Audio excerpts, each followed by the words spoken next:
एक बहुत धनी व्यापारी था। उसने बहुत धन संपत्ति इकट्ठा कर रखी थी। उसका एक नौकर था रामू, जो अपने वेतन का एक बड़ा हिस्सा गरीबों की मदद में खर्च कर देता था। व्यापारी रोज उसे धन बचाने की शिक्षा देता, लेकिन रामू पर कोई असर नहीं होता था। इससे तंग आकर एक दिन व्यापारी ने रामू को एक डंडा दिया और कहा कि जब तुम्हें अपने से भी बड़ा कोई मूर्ख मिले तो इसे उसको दे देना। इसके बाद व्यापारी अक्सर उससे पूछता कि कोई तुमसे बड़ा मूर्ख मिला, तो रामू विनम्रता से इनकार कर देता। एक दिन व्यापारी बीमार हो गया।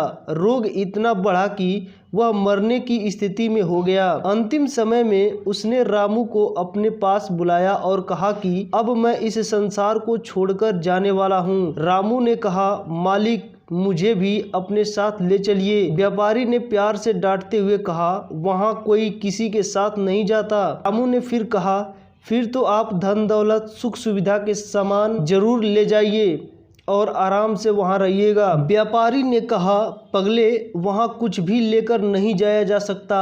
सबको अकेले और खाली हाथ ही जाना पड़ता है। इस पर रामू बोला, मालिक, तब तो यह डंडा आप ही रखिए।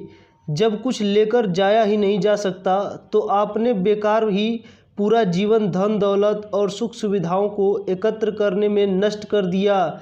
न तो दान पुण्य किया और न ही भगवान का भजन। इस डंडे के असली हकदार तो आप ही हो। तब उस व्यापारी को समझ आया कि रामू सही था। नैतिक शिक्षा इससे यही मिलती है, अधिक धन का लोभ नहीं करना चाहिए, क्योंकि अंत समय में मनुष्य के साथ कुछ नहीं जाता, बस आपके कर्मों को ही याद किया जाता है।